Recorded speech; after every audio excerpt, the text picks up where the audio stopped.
Nosotros somos el equipo 5 conformado por Flores Viveros Malinali, González Alcalá Yarel, Mendoza Jordán Rocío, Rivera Vázquez Randy y su servidora Rivas Correa Frida. Les vamos a estar hablando acerca del virus del VIH. Primero, vamos a dar una pequeña introducción a lo que es el virus del VIH. El virus de inmunodeficiencia humana, o VIH, va a atacar el sistema inmunitario y va a debilitarlo, convirtiéndolo en más susceptible ante diversas infecciones y algunos tipos específicos de cáncer. Esta infección va a ocurrir por la transferencia de líquidos corporales de una persona infectada a una persona no infectada, como lo son las secreciones vaginales y el semen mediante las relaciones sexuales sin protección. Otro caso podría ser la utilización de agujas contaminadas, el uso terapéutico de sangre o hemoderivados infectados, y también de una madre hacia el hijo mediante el parto o la lactancia.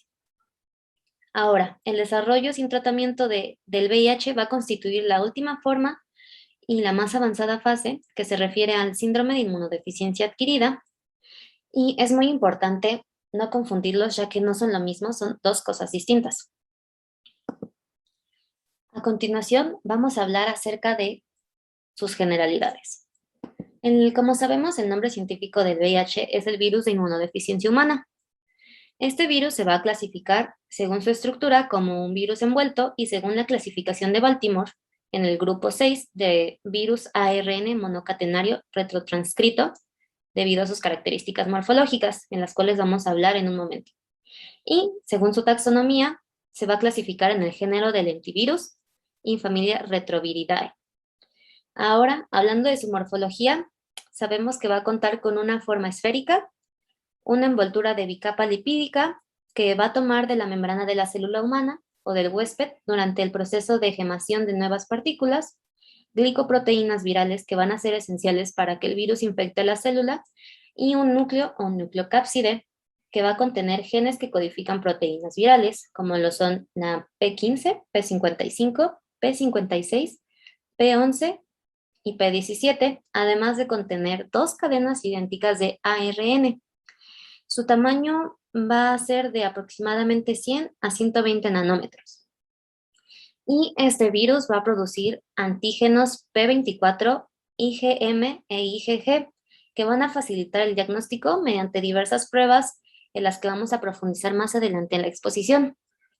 Por último, otras especies que se encuentran en este género son el VIH de tipo 2, el cual también va a producir el síndrome de inmunodeficiencia adquirida, pero se considera menos patogénico y menos transmisible a diferencia del de tipo 1. Se va a ubicar principalmente en África Occidental, aunque se han encontrado algunos casos en Europa y Estados Unidos, y el virus de inmunodeficiencia simia, que se va a hallar en primates. Ahora vamos a hablar acerca de la epidemiología del virus.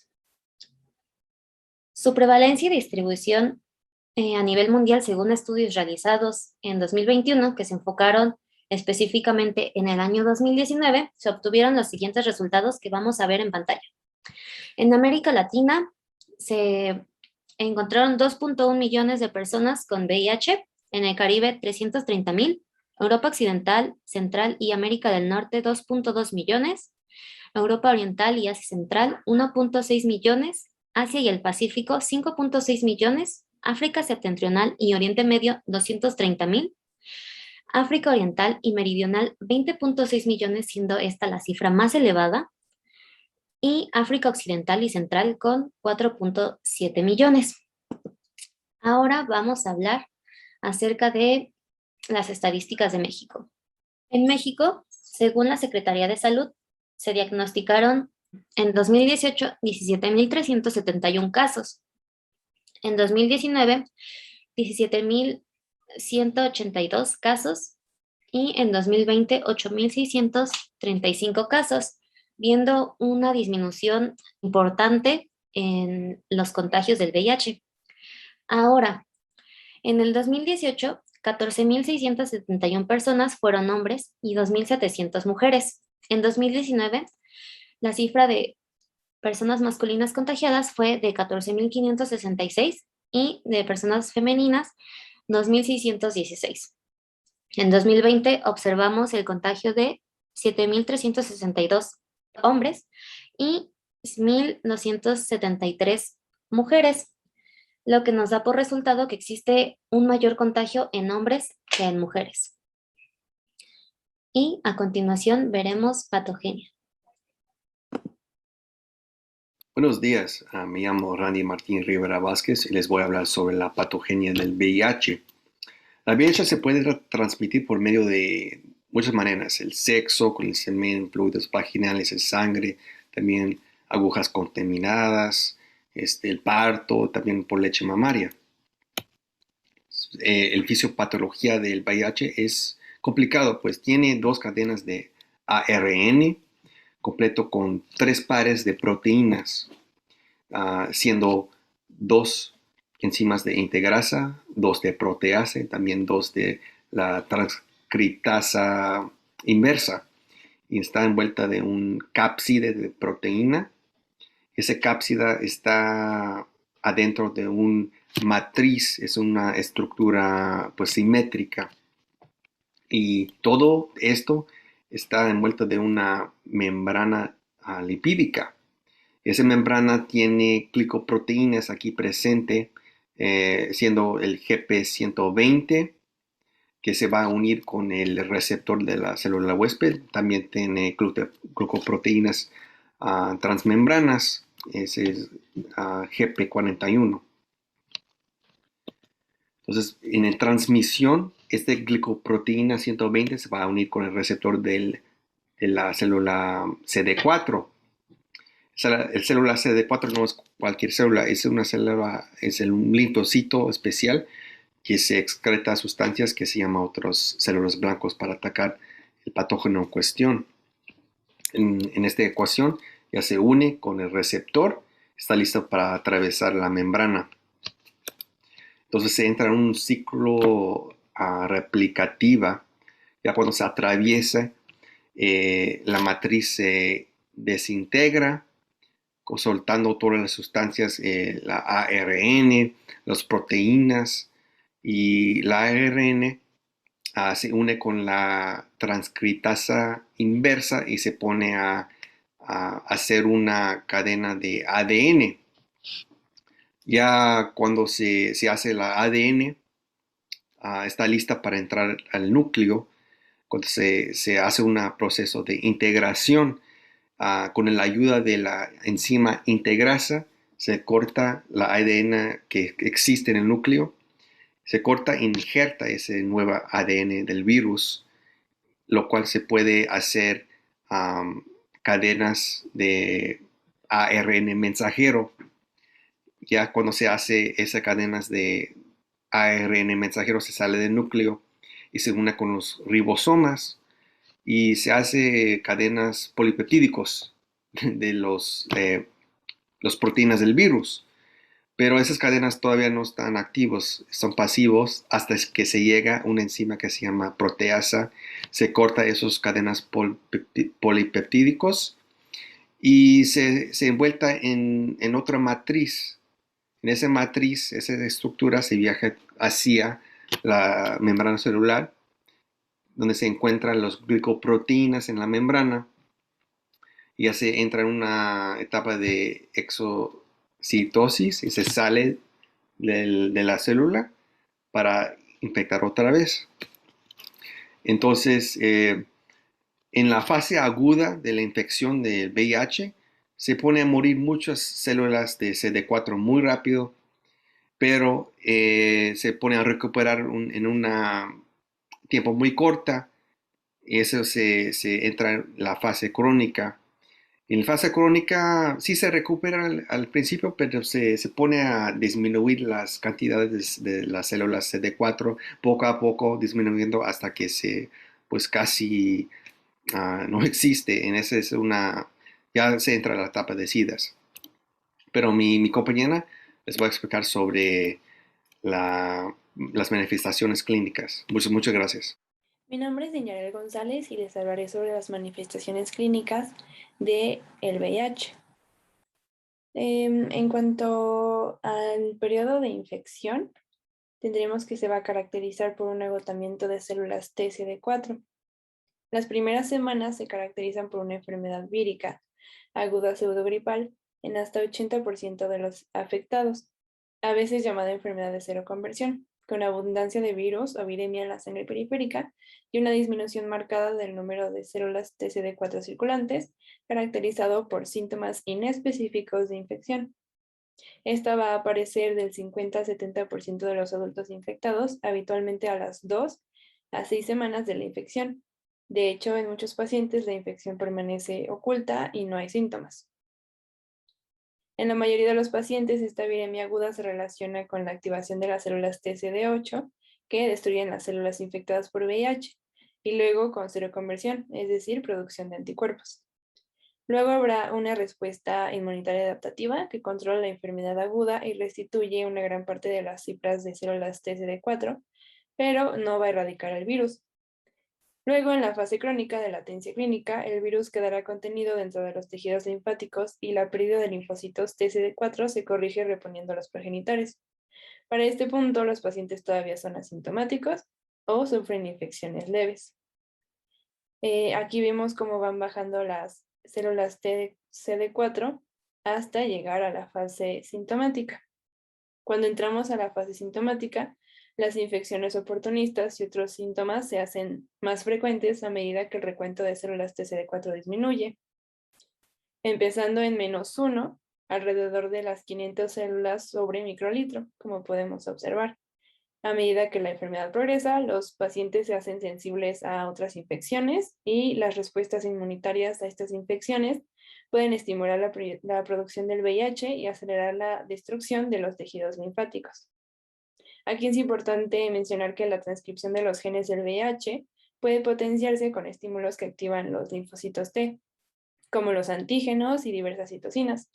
Citocinas como la TNF, que se produce durante la respuesta inmunitaria innata a infecciones microbianas.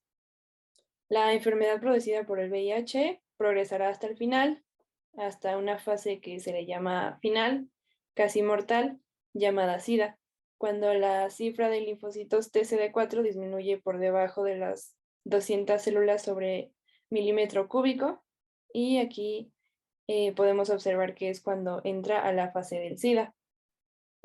Aquí debemos saber que la viremia del VIH puede aumentar de forma llamativa cuando la replicación vírica en reservorios distintos a los linfocitos T se acelera sin control.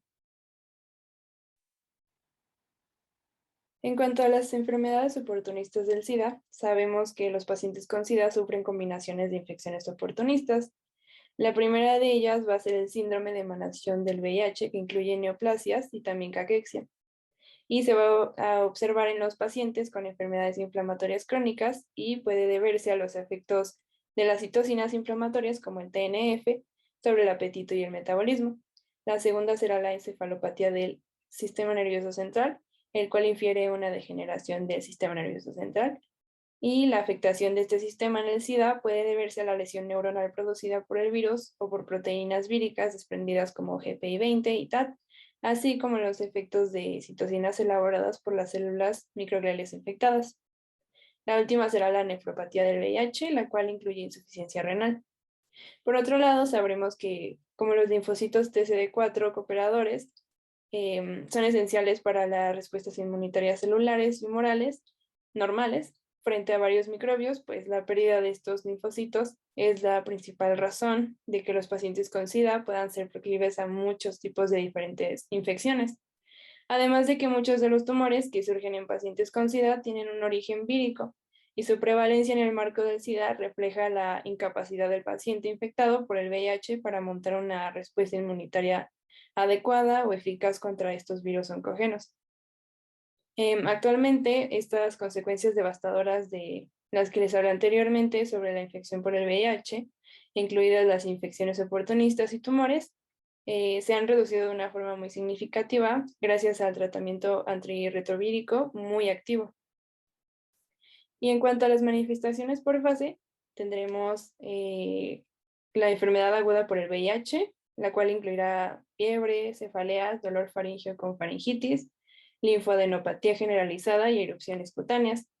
El periodo de latencia tendrá una reducción del número de linfocitos TCD4, como hablamos, y la fase final, la cual es SIDA, Tendremos infecciones oportunistas causadas por protozoos, por bacterias, por hongos o por virus.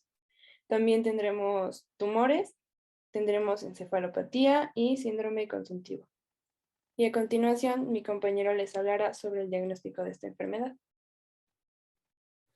Mi nombre es Flores Viveros Nui Malinali y yo les presentaré el quinto punto, que es el diagnóstico. Y es que las técnicas de diagnóstico para el VIH resultan de suma importancia, ya que una detección oportuna permitirá un abordaje en su fase aguda, evitando entre muchas cosas que continúe el contagio, ya que se ha comprobado que en esta fase se presenta mayor transmisión debido al número de partículas virales y a la ausencia de anticuerpos neutralizantes.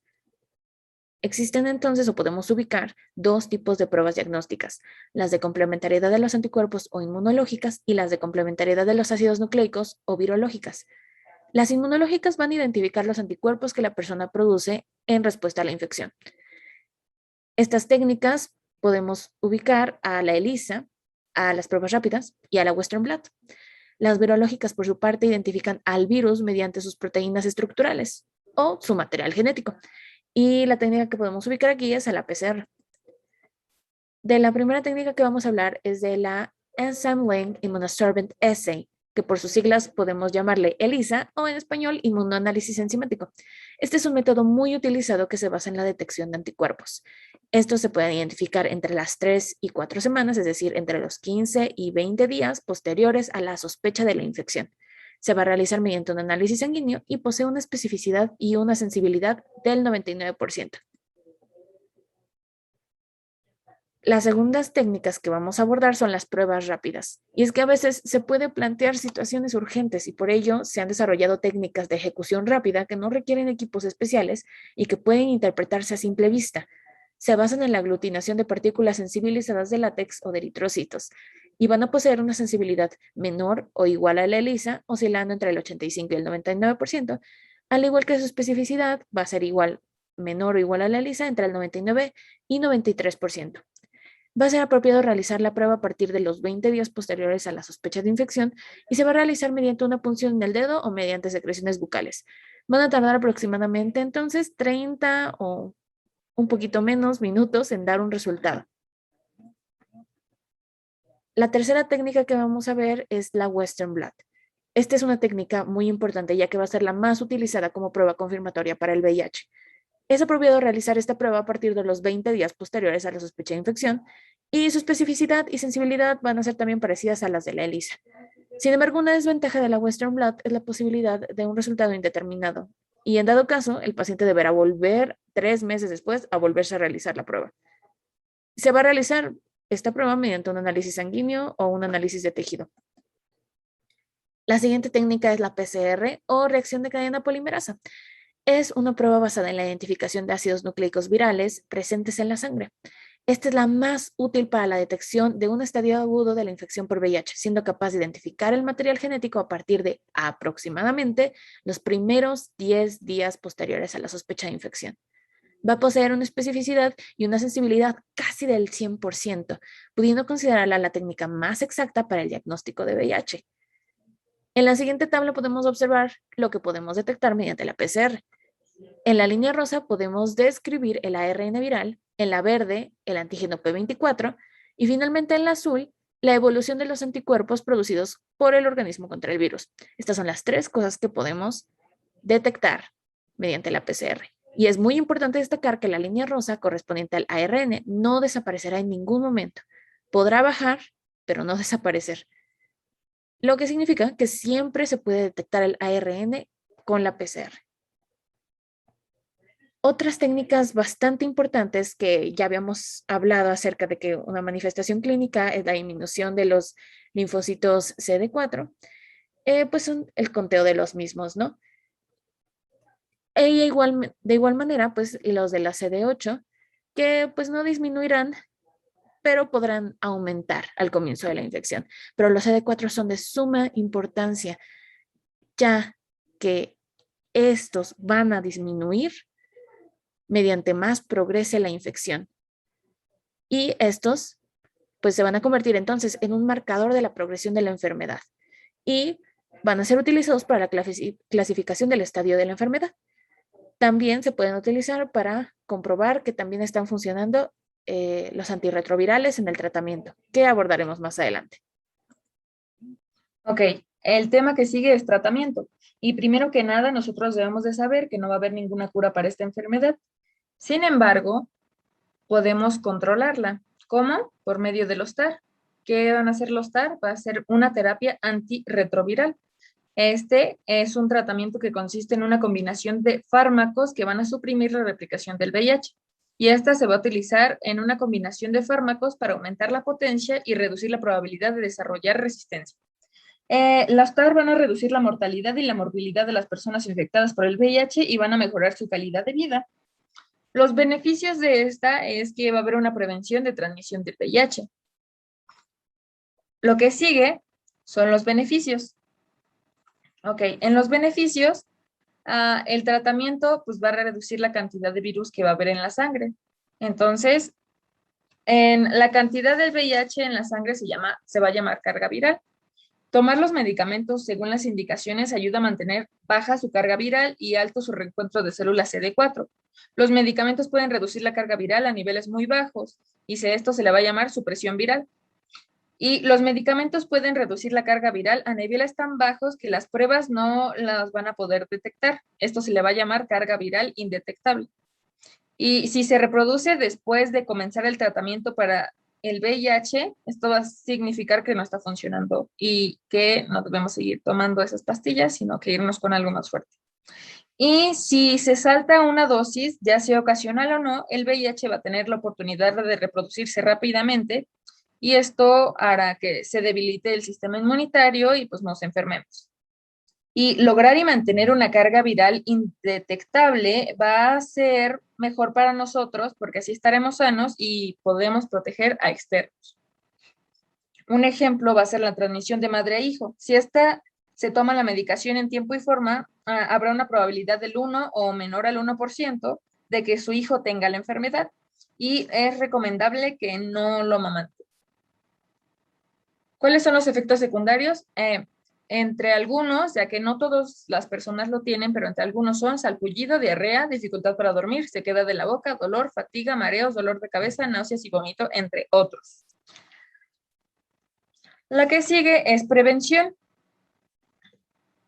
En esta se puede reducir el riesgo de infección del VIH mediante el uso de preservativos tanto masculino como femenino.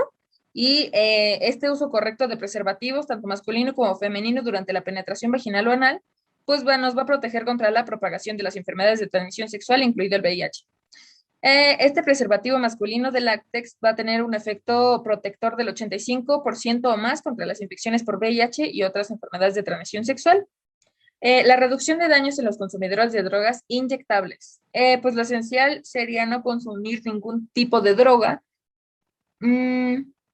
Ya que esto no es posible, pues podremos utilizar material estéril, en particular la aguja y la jeringa, y no compartir el material utilizado al consumir la droga. Algunas intervenciones de prevención que podemos hacer para los tratamientos del VIH son programas de distribución de agujas y jeringas, un tratamiento sustitutivo con opioides para las personas que son dependientes de la sustancia, una información y educación sobre la reducción del riesgo, atención clínica de las enfermedades de transmisión sexual, la tuberculosis, etcétera, y acceso a los preservativos. En las pruebas de detección y asesoramiento en la relación con el VIH y las enfermedades de transmisión sexual, va a ser la realización de pruebas de detección, sería pues muy recomendada para todas las personas expuestas a cualquiera de los factores de riesgo. Esto también va a incluir a las parejas sexuales de la persona que tiene VIH.